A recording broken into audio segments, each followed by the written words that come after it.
Meu filho sofreu um acidente em casa. E agora? Sou a doutora Ana Machado, médica pediatra. No vídeo de hoje eu vou te contar quais são os principais acidentes domésticos e o que fazer caso isso aconteça com o seu filho. Bom, o acidente doméstico acho que mais comum é o da queda. Por quê? Porque a hora que o menino começa a rolar, ele já é possível de acontecer. Então, o que a gente precisa saber, como agir e como evitar? Quedas, de maneira geral, o principal é você observar a criança. Então, ela caiu, bateu a cabeça, mas já está brincando normalmente, chorou só na hora, depois não ficou mais irritada, não ficou tão sonolenta, não vomitou, não teve desmaio, nem crise convulsiva. Nesses casos, você pode observar na sua casa. E aí você dá remédio para aquilo que ela está sentindo. Às vezes faz um galo, coloca um gelinho no lugar. Se ela se queixar de dor no local, você pode dar algum remédio para dor. De maneira geral, a grande maioria das quedas não precisa você levar seu filho ao pronto-socorro para ele fazer uma tomografia ou algo nesse sentido. A observação é suficiente. Quando que a gente considera então levar ao pronto-socorro? Primeiro, os bebês menores de 3 meses. Nessa faixa etária, o risco de sangramento ou de complicações associadas à queda é maior. Então é válido que você leve seu filho ao pronto-socorro para passar por uma avaliação especializada. Dos 4 meses até o ano de vida, depende muito do mecanismo da queda. Então, se for uma queda de uma altura maior ou se a criança estiver mais sintomática, também é válido passar por uma avaliação do pediatra. Por fim, de maneira geral, crianças que ficaram muito sonolentas, e aqui, gente, eu sempre gosto de fazer esse parênteses, não precisa deixar a criança acordada, tá bom? O grande problema não é a criança dormir. O sono, na verdade, ele pode ser um marcador de gravidade quando ele está em excesso. Então, o que você precisa, na verdade, é observar seu filho. Ele está dormindo fora do padrão, dormindo mais do que o habitual? Aí sim, isso é um sinal de alarme, você vai levar para o pronto-socorro. Do mesmo jeito, a irritabilidade. Então, a criança está mais chorosa, mais irritada, não está consolando, parece que nada satisfaz. Isso é mais do que a birra normal de cada dia. É uma irritação que parece mesmo neurológica. Nesses casos também é um sinal de alarme. Se teve algum abalamento, alguma lesão na cabecinha, então se você notou, tá mais fundo aqui, ou tá tortinho, parece que a cabecinha não era desse jeito. Nesse caso, é válido levar sim à emergência. Outro ponto também são as convulsões. Convulsão, seja associada à queda ou qualquer outra convulsão, precisa ir para a emergência pediátrica. Os vômitos persistentes. E aí, às vezes acontece da criança estar com uma virose e caiu e bateu a cabeça. Como é que eu vou saber que vômito é o vômito da virose e o vômito de queda? Geralmente, o vômito de queda, de que sangrou, que tem alguma coisa para preocupar a gente, é o que a gente chama de vômito em jato. O que é isso? É um vômito que não anuncia, você não sente náusea, nossa, minha barriga tá ruim, eu acho que eu vou vomitar. Não, a criança tá aqui brincando normalmente, ela vomita de uma vez. Isso é um vômito em jato. Nesse caso, precisa sempre levar ao pronto-socorro para uma avaliação. Outros 2 sinais de alarme que a gente precisa observar é se a criança fez algum déficit motor. O que é isso? Você notou que por algum motivo ela não está mexendo esse bracinho como ela mexia, ou ela está andando de um jeito esquisito, ou às vezes está com uma fala confusa, ou com uma boquinha um pouquinho torta. Nesse caso também precisa de uma avaliação rápida. E um outro sintoma que vale a pena também investigar é se a criança tiver tontura, mas não é tontura logo após a queda, que é normal, né? Ela caiu, bateu a cabeça, às vezes vai levantar, vai ficar um pouquinho mais tonta. Mas depois daquilo, ela continua tonta ou ela teve algum desmaio, nessas situações é imprescindível a avaliação especializada.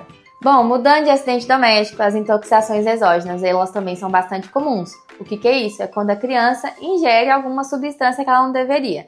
Isso é mais frequente que a gente pensa, principalmente nas férias, que elas ficam mais ociosas e às vezes algumas coisas que tem na nossa casa a gente nem presta atenção, acabam sendo atrativas para elas. Então, criança nenhuma pode ter remédio à disposição, seja a sua dipirona de cada dia, até às vezes seu remédio controlado. Remédios precisam ser guardados de maneira que elas não consigam acessar com facilidade. Os produtos de limpeza, geralmente eles são coloridos, têm embalagens que algumas vezes se parecem com as embalagens de produtos que as crianças já consomem, como iogurte, suco. Isso acaba tornando-os mais atrativos. E os produtos de limpeza, eles são muito arriscados, porque a maioria deles podem conter algumas substâncias que fazem lesão do esôfago e do estômago da criança. Então, produto de limpeza sempre em armário trancado e mais elevado do que a criança. E uma outra dica é não trocar o produto de limpeza de vasilha. Às vezes um produto caseiro ou até o produto industrializado mesmo. Você vai lá e coloca num copinho porque você vai levar só aquela quantidade para lavar o banheiro. E aí você deixa aquilo ali, a criança acaba vendo aquilo no copo e toma. Vasilha de iogurte também, não troca o produto de limpeza para uma outra vasilha. Já é fácil para a criança ter interesse por uma coisa diferente. A gente também não precisa facilitar essa confusão para a criança. De maneira geral, qualquer tipo de intoxicação você precisa levar imediatamente para uma emergência pediátrica. A gente tem um número do Ciatox, que ele pode te orientar, às vezes, em medidas iniciais daquilo que fazer de acordo com o que sua criança ingeriu. Mas, idealmente, não provoque vômito, porque muitas das vezes, principalmente se for produto de limpeza, muitos desses produtos, eles têm substâncias que são mais básicas e se a gente provocar o vômito, elas podem voltar e lesar mais ainda o esôfago da criança, por exemplo.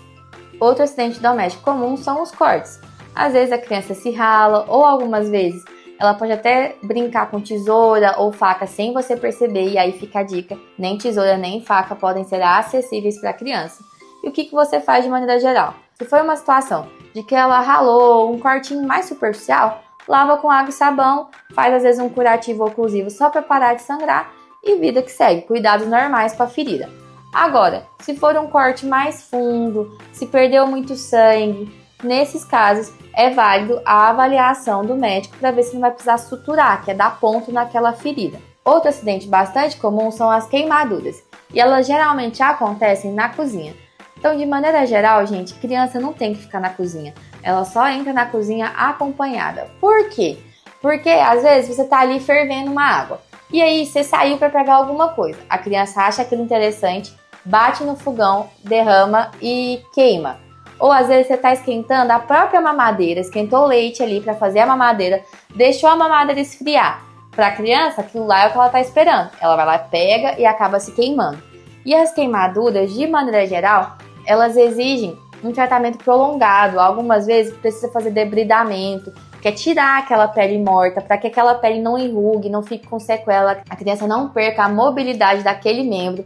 Isso pode envolver muitas das vezes até internação prolongada para tratar aquela ferida. Qualquer tipo, queimaduras mais leves, aquelas que não tem bolha, que são só aquele vermelhinho, dá para você tratar em casa, hidratando a pele, usando às vezes algumas pomadinhas que não contêm antibiótico. O que não dá para fazer? Passar pasta de dente, passar manteiga, passar clara de ovo, nada disso ajuda e, pelo contrário, facilita a infecção.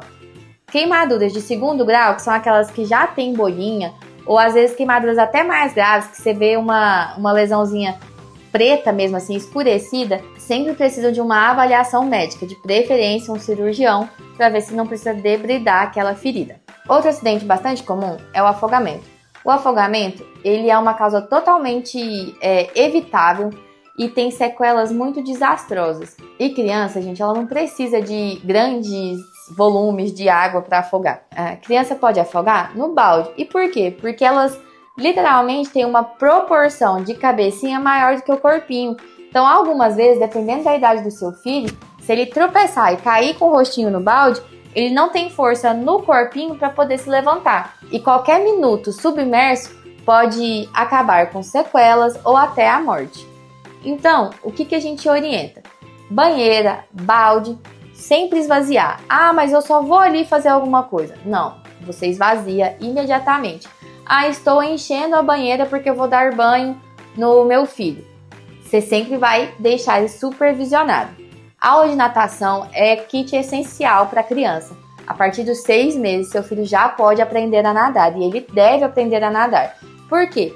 Porque ele vai ter contato com piscina, gente. E as piscinas, elas são uma outra causa importante de afogamento. Principalmente no fim de semana. Ah, a gente vai fazer um churrasco aqui hoje e vem todo mundo da família. E uma regra que sempre acontece é, quando todo mundo tá olhando a criança, ninguém de fato tá olhando. Porque aí eu vou fazer uma coisa e penso, ah, o meu filho tá com fulano, ou meu filho tá com ciclano. E o ciclano tá pensando a mesma coisa. Não, ele tá com a mãe. E nisso, acaba facilitando com que essa criança, às vezes, tem interesse pela piscina, entre na piscina sozinha, ou às vezes ela até escorrega, tá brincando próximo da piscina e escorrega e acaba afogando. E é isso que a gente quer evitar. Então, piscinas têm que ser sempre cobertas, de preferência cercadas com um portão que não permita que a sua criança acesse isso facilmente. E qualquer brincadeira na piscina, em represa, em rio que seja, sempre com boia adequada para a idade. De preferência também, escolha um biquíni, um maiô, uma sunga que seja colorido, que não se misture ali no azul. Pode ser chamativo mesmo, para que caso aconteça alguma coisa, você perceba rapidamente que seu filho está se afogando. Os últimos 2 acidentes domésticos que nós vamos falar no vídeo de hoje são os engasgos e os choques. Os choques, eles podem acontecer, às vezes até mais frequentemente do que a gente pensa. Pode ser tanto nas tomadas de eletrodomésticos normais mesmo, ou quanto nos portões elétricos, que tem às vezes algum fiozinho que fica exposto e a criança acaba levando o choque. Mesmo que sua criança esteja bem depois de ter tomado o choque, esteja conversando, falando, você sempre precisa levá-la para avaliação, se ela tiver perdido a consciência. Ah, perdeu e voltou. Ainda assim, precisa levar para avaliação médica. Se tiver uma queimadura importante pode indicar quebra de músculo. E músculo, quando ele quebra, ele pode grudar no rim. E aí isso gera outras complicações. Isso também é válido para o choque de alta tensão. Choques de alta tensão podem tanto alterar o ritmo do coração, quanto destruir músculo. E músculo acumula no rim, e é isso que a gente quer evitar. Por fim, se sua criança está com dificuldade para respirar, queixando de palpitação ou dor intensa, sempre é válida a avaliação do médico. Os engasgos, eles geralmente acontecem com algum líquido ou com algum alimento que a criança ingeriu. Os engasgos líquidos habitualmente são mais comuns em bebês menores, que estão ali ainda administrando mamada, refluxo e tudo isso. Engasgo líquido, o que é a recomendação hoje da sociedade? Você deixa a criança sentadinha, então troca ela de posição, deixa ela mais sentadinha, porque líquido vai descer. Isso se for líquido fluido, como leite materno, por exemplo. Agora, às vezes líquido de secreção, a criança está com muito catarro, aquela secreção espessa, pode ser que ela não saia tão facilmente. E aí a gente dá os tapinhas nas costas. Engasgos com sólidos sempre vai envolver manobras de desengasgo. Então, para crianças menores, bebês de 1 ano, a gente desengasga com 5 tapas nas costas, vira a criança e faz as 5 compressões aqui, ó. Você vai fazer bem, a ideia é pressionar o diafragma, que é o músculo da respiração. Então, finalzinho do tórax aqui, onde a gente aperta e tem dificuldade de falar, é aqui mesmo. Você vai fazer as 5 compressões. Você vai repetir esse movimento até a criança desengasgar. E, se necessário, já acione o serviço de emergência. Quando você virar a criança para fazer as compressões, você pode olhar na boquinha, porque às vezes o objeto saiu, ele está aqui fora e você consegue pegar. Mas nunca mesmo tente pegar um objeto às cegas, porque você pode enfiar isso mais para dentro e tanto piorar o engasgo, quanto às vezes fazer com que esse objeto vá para o pulmão. E aí isso tem que envolver um procedimento cirúrgico para poder tirar aquele objeto lá de dentro. Crianças maiores, isso é até uma mudança recente que a gente teve sobre as manobras de desengasgo. Antes de você fazer a manobra de Hamlet, que é aquela que todo mundo conhece, de ir por trás e apertar aqui embaixo, você vai fazer os 5 tapas nas costinhas. Então, mesmo crianças maiores, você vai bater 5 vezes nas costas. Se o objeto já sair, beleza. Se não, você vem por trás e faz a manobra de Hamlet. Lembra que às vezes, como é uma criança, pode ser necessário que você se abaixe.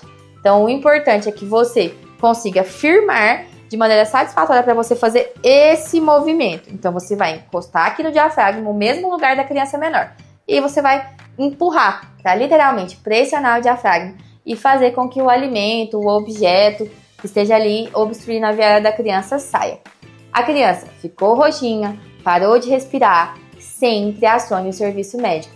E, se for o caso, inicie manobras de ressuscitação. E estes foram os 6 principais tipos de acidentes domésticos que mais acontecem, principalmente durante esse período de férias. Como vocês viram, todos os tipos de acidentes eles são evitáveis. E caso eles ocorram, a gente conseguiu diferenciar bem aquilo que você pode fazer em casa e quando você sempre vai precisar da ajuda ou da avaliação de um especialista.